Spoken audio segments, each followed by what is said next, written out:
What's up, YouTube followers? I'm here with Noel Morgan. Yes. Thanks, brother. You're welcome, my brother. Glad to This be with brother you. is an artist. We met at Art Kitchen. Yes, we did. And we met at a STEP program Yeah. some months ago, and I promised him an interview. And I heard your poetry. Yes. And you come from a different place. The art comes from a different place because you're not right here from America. And sometimes people can't understand that, right? And they're not as receptive. But talk about your art and your artistry and what you do.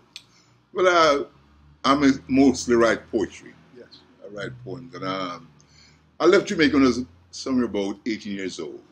And I went to United Kingdom. I lived in England. And have some experience in regards to our people. And I started with my writing then in regards to Africa's plight.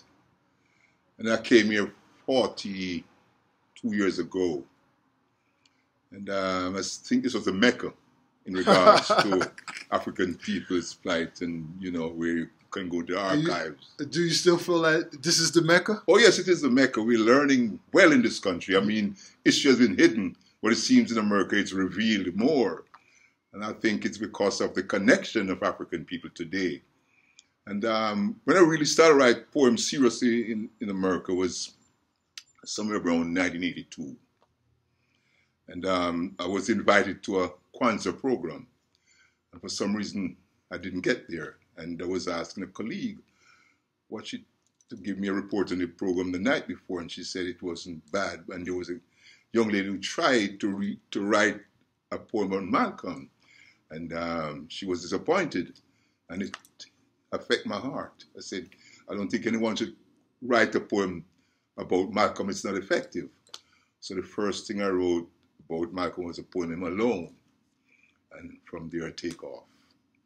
And I practically write sometimes 3-4 poems a night. Wow. In regards to how I feel. And my poem is from the heart and the experience out there.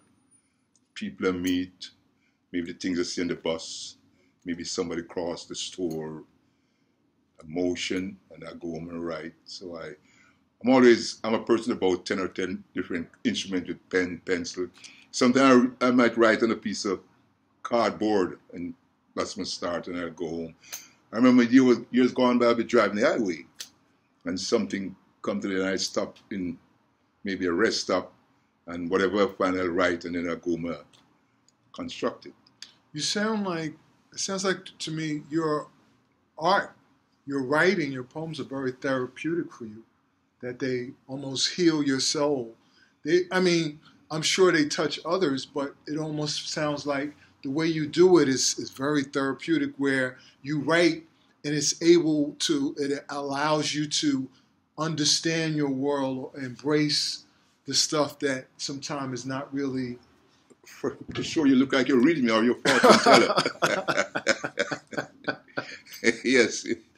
When we do this series, artists often talk about that, but when I hear the way you say it, and because you do it so much, and I know that feeling of how sometimes you see something and it affects you so much, and you just have that little piece of paper there, and then you write on that, and then you have that little piece of paper, and you take it home, and then you pull it out like maybe a day or two, or maybe in the morning, and you look at it, and you got to finish it, because it's almost like a medicine that you have to finish it and like fulfill it and let it out. And once you let it out, you go, okay. And then you read it back and you go, okay. I feel better about this now. I can deal with my world. As I said, so that's why I said that's the only reason I understand. And as I said, you must be a fortune teller, because we don't want to go into that, but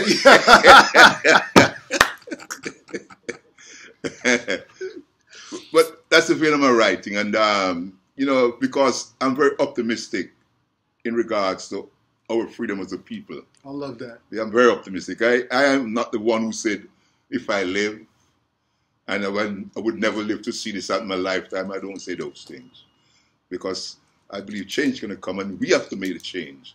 So I write in regards to change, in the sense that my writing is agitate, inquire, relate, action. Now I'm smiling because whatever you believe in, if you follow the series, whatever you believe in, I believe in the creator, the cosmos, your God, your ancestors.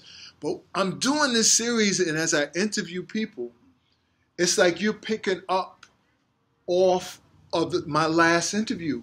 And what the artist is saying, as I spoke to you earlier,